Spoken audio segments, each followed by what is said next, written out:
Hello friends, welcome back to my channel. I am Soni Singh. आज के video में हम लोग supply and law of supply के बारे में बात करेंगे। सारी चीजों को डिटेल्स में पढ़ेंगे। जैसा कि मैंने प्रीवियस वीडियो में आपको बताया था कि ये चैप्टर बहुत ही इंपॉर्टेंट है। 8 to 10 मार्क्स के क्वेश्चन आप सब्जेक्टिव में पूछे जा सकते हैं और आपके लिए इंपॉर्टेंट है। आपको अच्छे से समझना है। एक एक पॉइंट को एक एक कॉपी पेन लेके बैठो।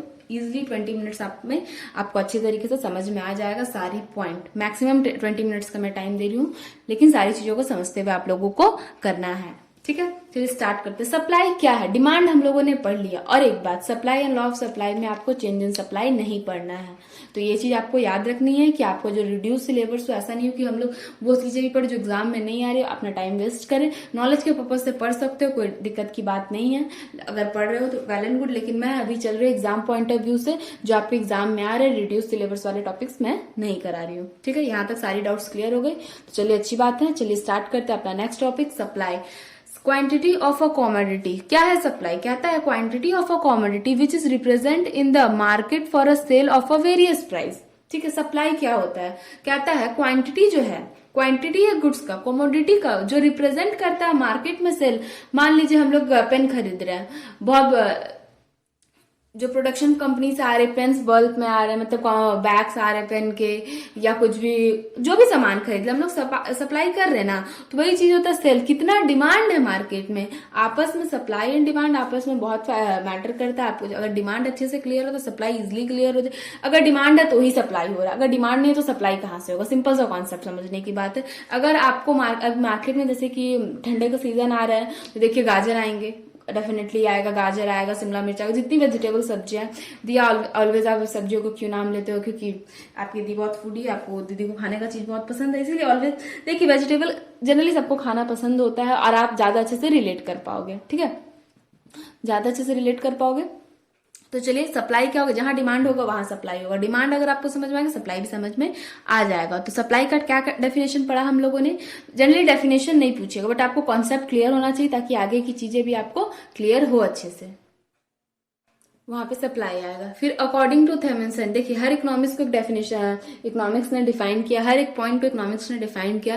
तो जो इंपॉर्टेंट रहता है एग्जाम में पूछे गए वही इकोनॉमिक्स के डेफिनेशन को मैं लेती हूँ, ताकि आप भी एक बार उसको रीड करो, एक दो बार लर्न करके अपने माइंड में रखो। अगर एग्जाम में आपसे डेफिनेशन देके पूछ लिया कि इस डेफिनेशन को कौन से इकोनॉमिक्स ने डिफाइन किया, ताकि आपको ऑब्जेक्टिव है, एक एक मार्क्स भी बहुत ही ज्यादा इंपॉर्टेंट है आपके लिए। तो नेक्स्ट है कि अकॉर्डिंग टू थेमेसन का कहना था the supply of a goods in the quantity offered for the sale in the given market at the given time of a various price. उनका कहना था जो गुड्स की क्वांटिटी है ऑफर करता है सेल को and given market at the given time of a various price, मतलब जिसका देखिए हर जगह पे अलग अलग हर प्राइस का दाम है। अब जैसे कि यहाँ पे कुछ सब्जियां सस्ती मिल रही है, तो जैसे विलेज है, गांव है आपका, वहां पे उससे कुछ सब्जियां सस्ती मिल रही है क्योंकि वहां पे डिमांड, हर जगह पे हर किसी का अपना अपना खेत होता है, शायद सब्जियां अवेलेबल होती हो। इसमें दादी बताती है कि उनके गाँव में सब्जियां बहुत ज्यादा सस्ती मिलती है क्योंकि वहां पे सब्जियां ही ज्यादा होती है, तो वो लोकल आदमी को कंफर्टेबल रहता है। यहाँ दूर से आता है, ट्रांसपोर्टेशन कॉस्ट जुड़ते जुड़ते क्या हो जाती है, उसकी प्राइस बढ़ जाती है।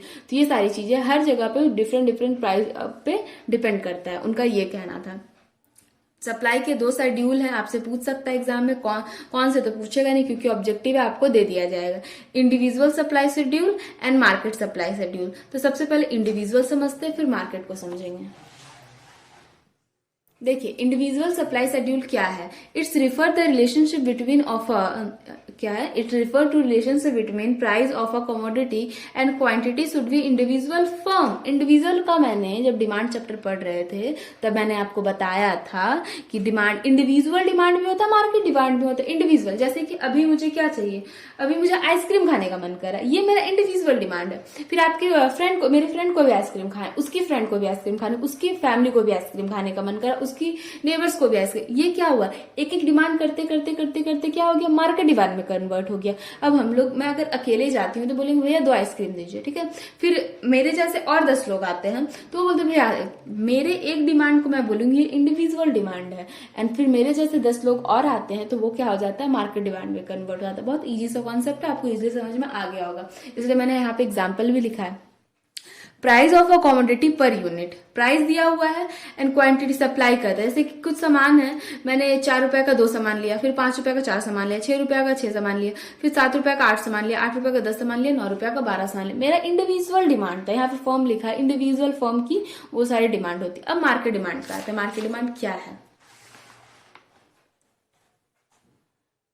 Market supply schedule, market supply schedule क्या है? It's refer the summarization of a supply schedule of a all firm of the market producing a particular commodity. Particular sellers को चाहिए, पर्टिकुलर मार्केट को चाहिए। जैसे मैंने यहाँ पे कमोडिटी का नाम लिखा है and seller A, seller B, seller C लिखा, फिर वो मार्केट में सप्लाई होता है। एक ही कमोडिटी पे सेलर ए डिमांड करता है 2, सेलर बी डिमांड करता है 2, सेलर सी डिमांड करते हैं 1, फिर उसी पे ऐसे ऐसे करके ये सारी चीजें हैं आपको मार्केट डिमांड पे। एग्जाम्पल के लिए मैंने यहाँ पे लिख दिया ताकि आपको कंफ्यूजन ना हो, सारी चीजें तो समझ में आ जाए।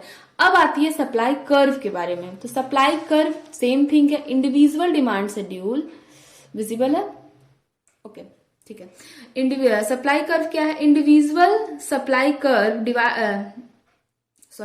इंडिविजुअल सप्लाई शेड्यूल रिलेट करता है इंडिविजुअल सप्लाई कर्व से, क्योंकि हम लोग इंडिविजुअल अगर डिमांड शेड्यूल बना रहे तो उसी से हम लोग कर्व बना पाएंगे। फिर मार्केट सप्लाई शेड्यूल रिफर करता है मार्केट सप्लाई कर्व को। यहां तक आपको क्लियर हो गया? सारी चीजें समझ में आ गई? नहीं आई तो थोड़ा बैक जाके देख लो, लेकिन एक एक पॉइंट को समझते हुए चलना है, कुछ भी मिस नहीं करना है, ठीक है? नेक्स्ट पॉइंट,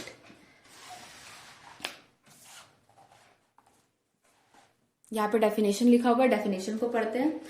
क्या है इंडिविजुअल सप्लाई कर्व? करता है it show the quantity supply bye an individual firm at the various price. Quantity show करता है, सिंपल है, सप्लाई हो रहा है, डिमांड हो रहा है, तो हम लोग कितने गुड्स की डिमांड कर रहे हैं उतने गुड्स का सप्लाई हमको हो जा रहा है। मान लीजिए आपने शॉप वाले भैया को बोला भैया मुझे 10 पैकेट मैगी दे दो, ठीक है?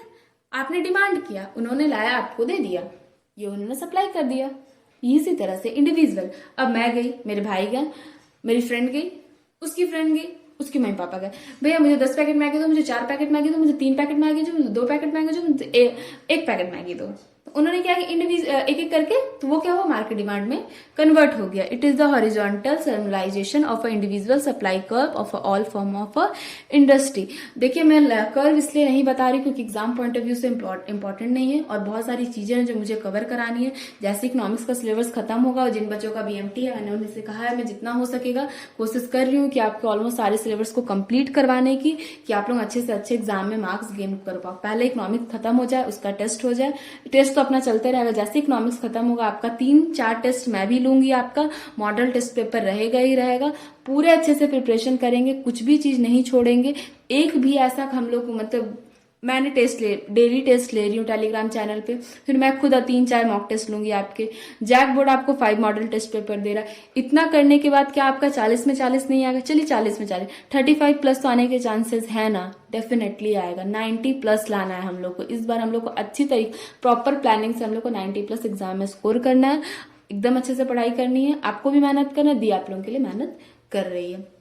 अब आता है सप्लाई फंक्शन। जैसे कि हम लोगों ने डिमांड फंक्शन पढ़ा था, उसी तरह से हम लोग को सप्लाई फंक्शन को भी पढ़ना है। The function relation between supply of a commodity and it's determined factor it's called supply function. Relation show करता है एक कमोडिटी के बीच में, वो डिटरमाइन करता है, उसको हम लोग बोलते हैं सप्लाई फंक्शन। यहाँ पे फॉर्मूला दिया हुआ है SX, ठीक है? उसको बोलते हैं supply of a commodity by X, मतलब इंडिविजुअल एक्स, इंडिविजुअल के लिए PX price of a commodity X, PR price of a related goods, PF price of a production function. यहाँ पे देखिए आपको एग्जाम में निकालने दे सकता है, इसीलिए क्या बोलते हैं supply function equals to function, bracket में यहाँ पे आपने लिखा है PX, PR, PF, N, G, EX, GP, ये सारी चीजें। तो G objective of a firm, EX accepted future price, GP government policy. यहां तक ये सारी चीजें आपको पूछ सकता है कि इसका फुल फॉर्म क्या है, मतलब ये आपको सैंपल दे देगा, यहाँ पे नाम दे देगा, इसको हम लोग किस नाम से जानते हैं। तो आपको ये लर्न करने की जरूरत है, डेफिनेटली आप लोग लर्न कर लेना।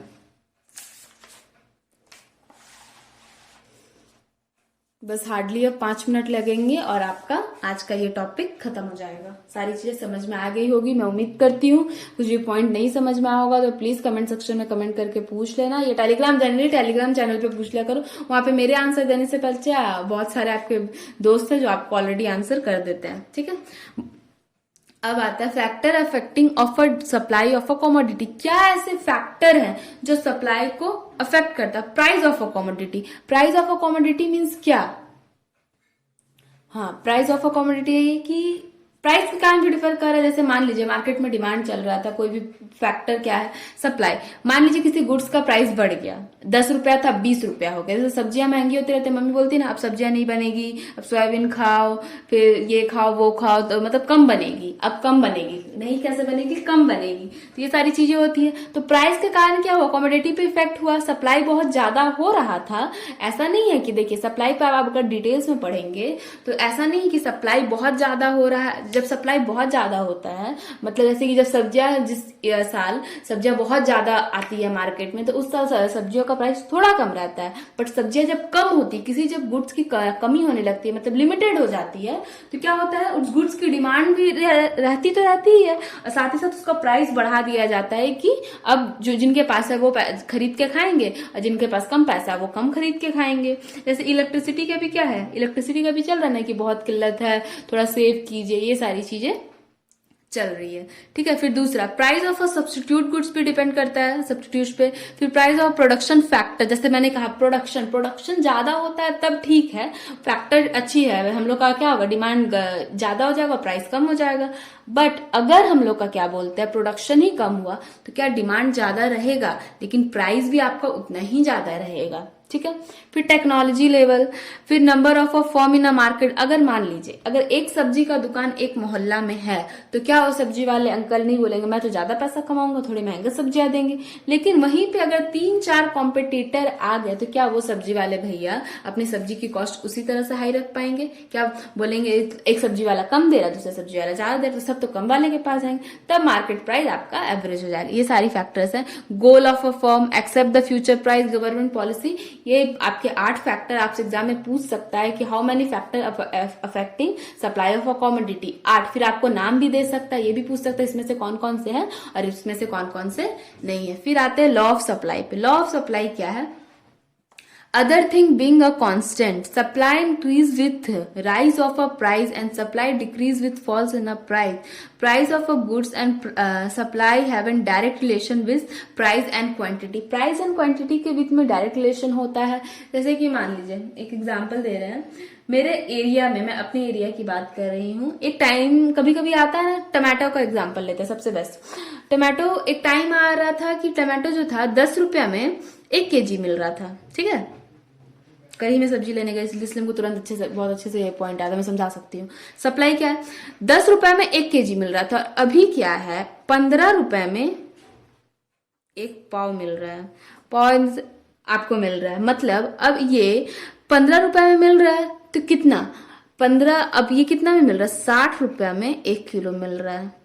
टमाटर की कॉस्ट अभी इतनी हाई है, तो ठीक है। तो क्या हुआ?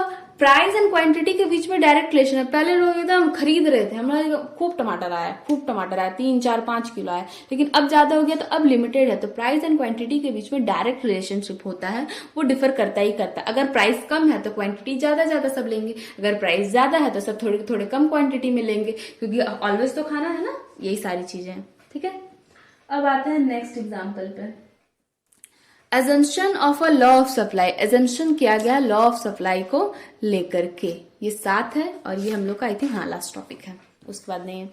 There is no change in the income level of a buyer and seller in the market. उनके बीच में इनकम लेवल चेंज नहीं होता है, लेकिन क्या होता है? गुड्स का जो प्राइस है वो बढ़ जाता है। दूसरा, there is no change in price of substitute goods. जो उसका सिमिलर गुड्स होते हैं उसके बीच में कोई प्राइस चेंज नहीं होता है, लेकिन जो कुछ अनदर गुड्स होते हैं उसमें बहुत ज्यादा। जैसे टी का प्राइस 10 रुपए वही मिलता है, कॉफी 12 रुपए या 10 रुपए, वही चीज है। लेकिन और जैसे कि डेली नेसेसरी गुड्स के, खास करके वेजिटेबल्स, उनकी सब प्राइस में बहुत ज्यादा अप डाउन ऑलवेज होते रहते हैं। वेजिटेबल्स में ज्यादा प्राइस इफेक्ट करता है, बहुत ज्यादा। कभी कभी बहुत सस्ता मिलेगा, कभी कभी जब सस्ता मिलेगा तो खूब खाओ, जब महंगा मिलेगा तो कम खाओ, वो वाला सीन हो जाता है। Price of a production factor remain constant. Price जो रहता है प्रोडक्शन फैक्टर का ऑलवेज कांस्टेंट रहता है। टेक्नोलॉजी रिमेन्स कांस्टेंट, टेक्नोलॉजी रहता है रिमेन कांस्टेंट रहता है। फिर government policy should remain, government का पॉलिसी के कारण भी वो कांस्टेंट रहता है। मतलब 3 चीजों के कारण, price, technology and government policy constant. फिर there should be no change in the taste habit fashion. Taste habit के और फंक्शन के, फैशन के कारण नहीं चेंज होता है बायर एंड सेलर के बीच में। मतलब टेस्ट और हैबिट बोलिए या फैशन बोलिए, इसके कारण कुछ चीजें आपकी चेंज नहीं होती है। लॉ ऑफ सप्लाई में ऐसा अजम्पशन किया गया है। आई होप आपको सारी पॉइंट्स अच्छे से समझ में आ गई होगी। बस अब एक लास्ट वीडियो, उसमें हमारा चैप्टर 3 खत्म होगा एंड 2 वीडियो में हमारा चैप्टर 4 खत्म होगा। फिर हम लोग लेंगे मॉक टेस्ट, जैसा कि मैंने आपको बताया है, और फिर मॉडल टेस्ट पेपर भी सॉल्व करना है। Thank you for watching this video guys. अगर चैनल पे नए हो तो चैनल को सब्सक्राइब कर दो। टेलीग्राम चैनल ज्वाइन नहीं किया तो डेली क्विज जरूर वहां जाके ज्वाइन कर लो। Thank you so much.